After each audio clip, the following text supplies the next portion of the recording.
Okay, insane days again. Got our morning key. Kiddo's coming for a drive on the tractor, going to get some sowing done, and then baling the soybeans and carting and wrapping. So big day. Oh, kids on the radio.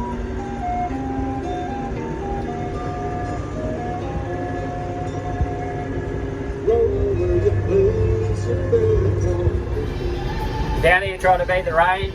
It's coming in a little bit drizzly, but hopefully we'll be right. The baler's onto it. This is Travis, who's a dairy farm from the road, who is also a contractor. So he fortunately had a baler that where the knives are all put in, and they'll chop the bales and then wrap them up in net wrap. So they're going to be all good. So they're going to be heavy.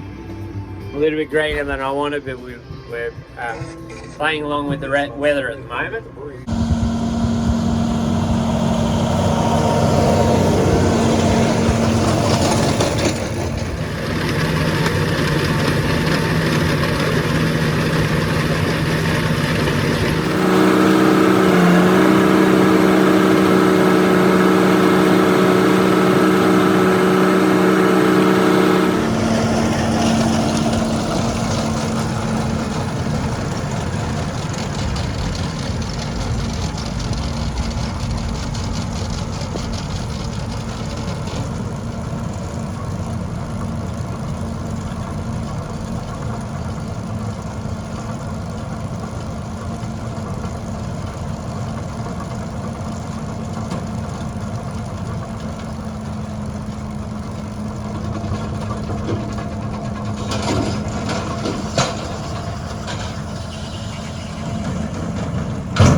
Long afternoon, so it's flippy time.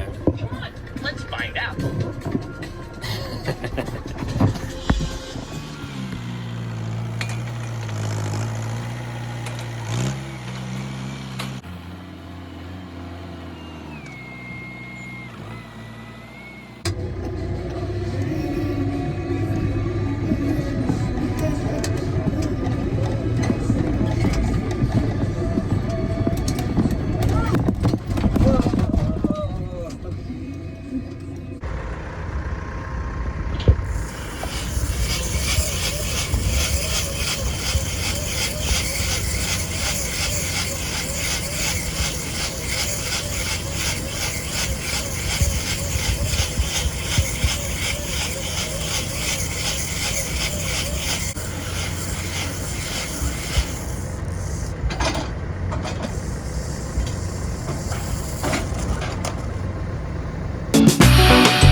Just finishing off shifting the rest of the bales off the flat, so we end up with 82 bales of soybeans, about 700 kilos each, so pretty heavy bales. Yeah, really happy with how it went. They're probably a bit greener than we wanted, but I sort of wanted to beat this weather because it did rain again overnight, so I'm glad we got them off when we did.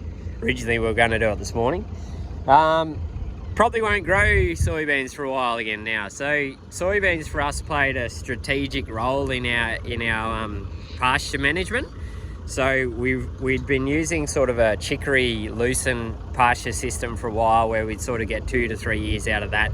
And then we'd put in a break crop like you know, an oats or a soybean. And soybeans work really well for us in that regard to get some nitrogen in the soil, get some feed for the cows for winter, and then it goes back into that cropping, into that pasture cycle. This time we've decided to go to permanent pasture mix, lots of different grasses and herbs and legumes, so that we're not cropping this country. For us, cropping's quite a big job and takes a lot of hours, a lot of manpower, and we're only a very small operation, only Dad and I here and some casual milkers and stuff, so we want to have the simplest pasture based system we can.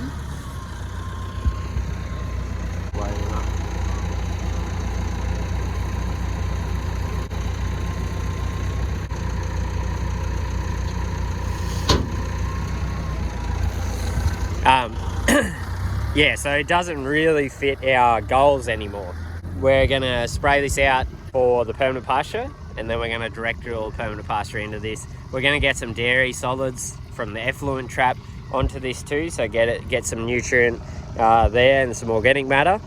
So we're sort of getting this the permanent pasture really good head start. So it's cleaned up pretty well. Soybean, yeah, a pretty incredible crop really. Trying to find some roots. I think you can see the nodules keep breaking off. There's plenty of worms in here. There's some really great legume nodules.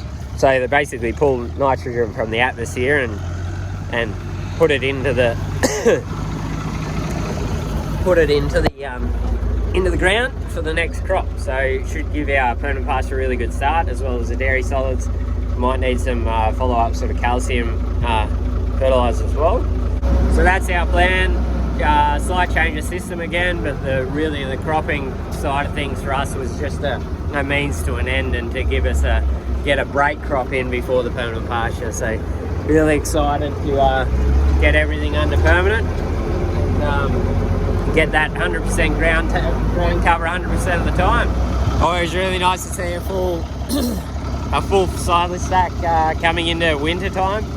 We'll use most of that up over winter for the milking cows. So it's really about cutting the feed when we've got it through the warmer periods, when we've got an excess or a surplus, what we call a genuine surplus of feed, and then feeding that out in the winter, so you're sort of leveling out your feed throughout the year. It's obviously more costly to do it this way, but it's a lot less costly than here where we are in Australia, on New South Wales and the East Coast, than buying it in. It's a lot cheaper than buying it in. It's going to be a bit hard next year to sort of switch gears from the soybean to the ryegrass cutting, but it'll be a good change.